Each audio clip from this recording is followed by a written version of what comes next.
All right, what's up, dudes? Welcome back to Duty's Daggers. It is a beautiful Sunday afternoon.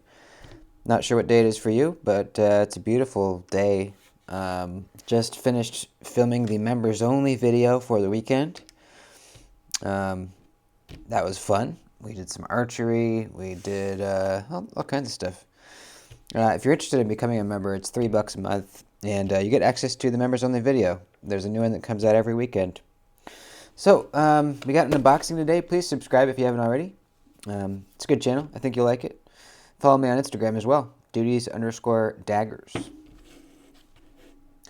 So this already has a cut in it because I wasn't sure what it was. I could not figure it out. But I looked at the box and figured it out. So I have not checked this out at all yet. This was sent to me courtesy of Blade Ops.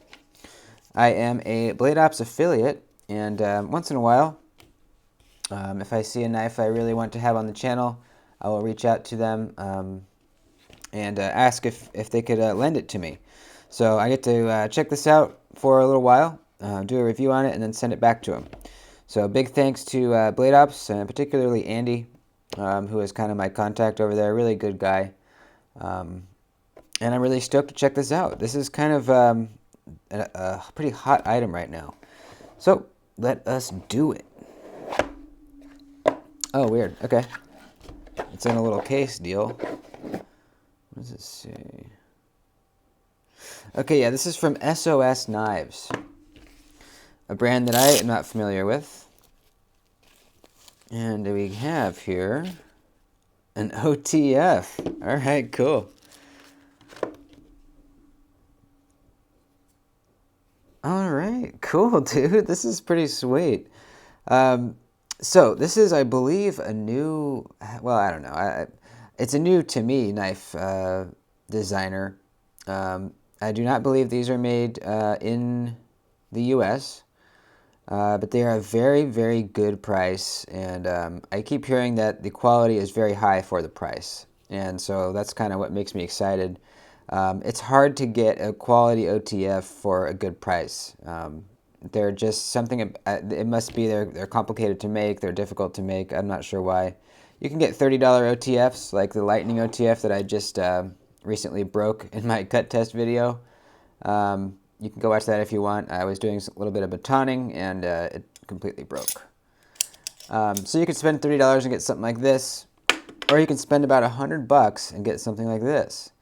This is kind of the next step up, and then a further step after that would be like Microtech or Axial, something like that. But this is really cool because it's kind of a middle of the road between budget and kind of higher end. So I'm excited to see what it's all about. Let's fire the blade out. Ooh. Okay.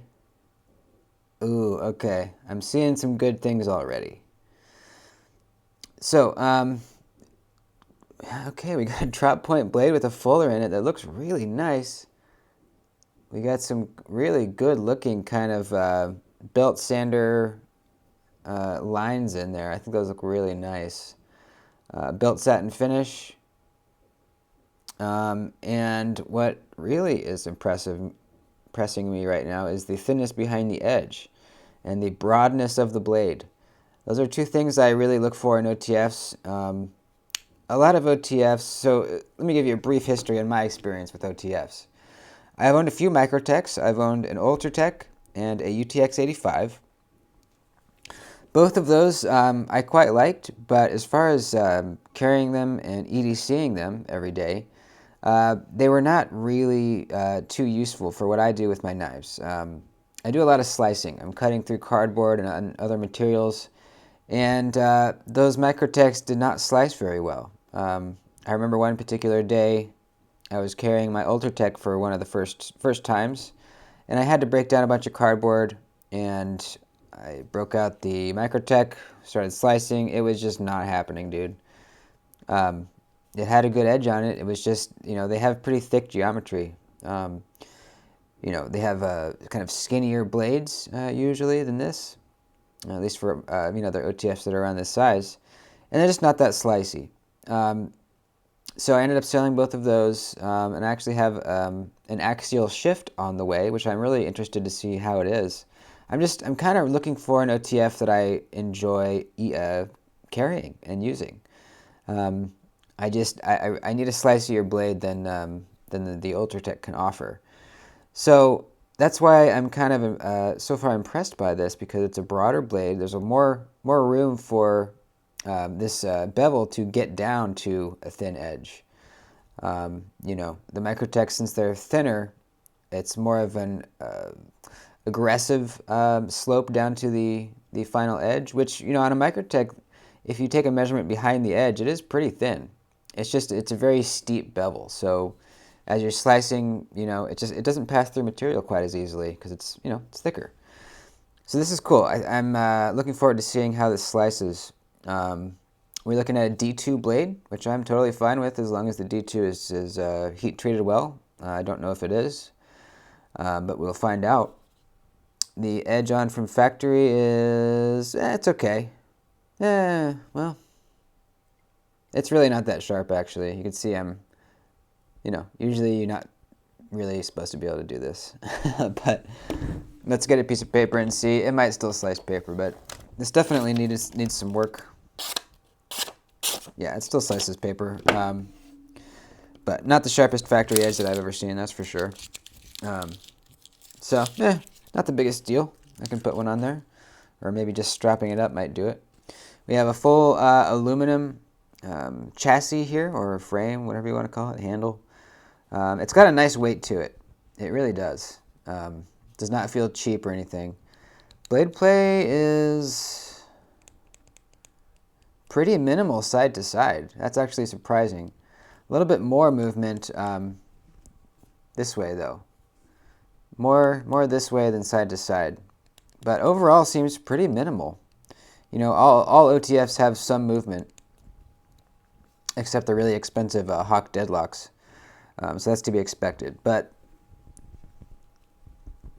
yeah, that's nice.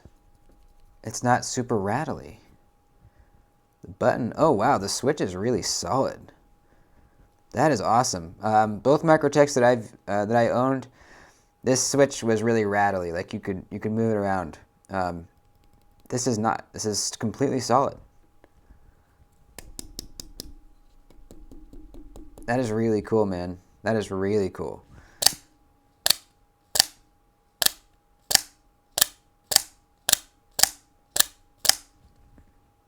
This is pretty good. The button is a little bit taller than the Microtech, so it's a little bit easier, I feel, to engage it and disengage it. Less likely to slide off since it's a bit taller. That is going to affect the carryability, the taller this is, but that's fine. That doesn't seem overly tall. I wouldn't say it fires quite as hard as the Ultratech. Definitely hard enough, though. And the solidity of this button feels great. It feels very solid when you're firing it. I really like that. Yeah, it really does. The pocket clip, very, very simple. Not deep carry. Overall, not really a fan of this clip. Just aesthetically, we'll see how it is functionally. It's not going to be super deep carry. You're going to have about that much sticking out of your pocket. Not the end of the world, though. We have SOS knives here on the side. I guess that's the whatchamacallit? What's it called? It's not Braille. It's gosh, I can't think of it right now. You guys know what I mean. The dot dash dot dot dot dash dash dot dot. That's the SOS. It'll pop into my head. We have looks like T8 screws, T8 body screws all around. So that's great. What else? This is kind of a middle. It's on the smaller side of OTFs probably. This is kind of more UTX 85 size rather than Ultratech size. We can get some size comparisons up. Here's a PM2. I don't have any other OTFs right now that we can compare it to. Let's see. Let's grab a CJRB pyrite. So similarly sized as the pyrite.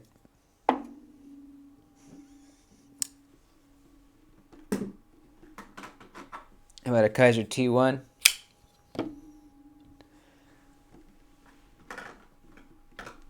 Kaiser mini bag lighter. Ergonomically, let's see.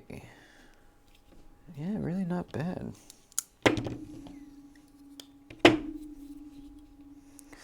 You kind of have to grip it behind the button, which is fine, but it does put you kind of farther back behind the edge. You can grip it up here, but then you have the button poking you. And since it is a taller button, it is definitely poking you a bit. It doesn't sound like it hurts, but if you were gripping this real hard, pushing through a cut, that would be a hot spot for sure right there. So you can hold it back behind that, which is okay. I still get a full grip on the knife. Or I guess, actually, you know what? That's a bit more comfortable. If you want to put your thumb up on the spine, that kind of relieves some of the pressure that the button is putting on your palm. That's a bit more comfortable this way. Or, you know, pinch grip is good. Kind of something like this, or like this. Reverse grip. I don't usually do reverse grips in videos, but for some reason this seems like a knife that you might want to. With the reverse grip, you can kind of put that button in between these two fingers, and you don't really feel it that way. So that's good. Or you can go back behind it. Yeah, okay. Man, I gotta say, for $100, you know, provided this D2 is actually good D2, I think this is a very, very good option for an OTF. I really do. Love that broad blade. I believe this comes in different blades as well. I'll put a link to them down below. It'll take you right to Blade Ops, so you can go check them out. I love the broad blade. I love the blade geometry. I love how thin it gets down here. I love the solidity of the button, man. That's kind of the main thing for me on this knife that I'm very impressed with. That button has I mean, literally no side-to-side movement or up and down unless you actually, you know, put some force. The force needed to actuate it is pretty strong. Yeah, for sure. Man, this is impressive. It's growing on me. You know, the more I fire it, the more I'm realizing it just feels very solid. I really like it. Man. Depending on how I like that axial shift that I have coming, I might end up buying this. I might end up buying this. Cool. Well, there it is. The SOS. Is it called? I don't even know if it has a name. It's just SOS Knives. You can see a satin drop point right there. There's their kind of logo deal. That's about all I know. Yeah. You know, now that I'm thinking about it, I can't remember if these are made overseas or made in the US. So I'll have to look. Well, you can go look. I'll link them down below. You can go look. I'm pretty sure they're made overseas. I'm just not 100%. So keep that in mind. We got jimping kind of spaced out all around this thing, which is nice. Gives, yeah, feels like pretty nice and grippy overall. Yeah, I like this, man. I actually really like this. I was not expecting to like it this much. Very cool. Well, thanks for watching, folks. Stay tuned for that axial shift coming soon to the channel. I'll probably do a video comparing this and the axial shift. And thanks for watching. Actually, you know what? Let's pull out this broken lightning just so you can kind of, if you have a lightning OTF, I'll line them up butt to butt. Now you can kind of see the sizes. Now it's a gravity knife. So, thanks for watching, dudes. That was fun.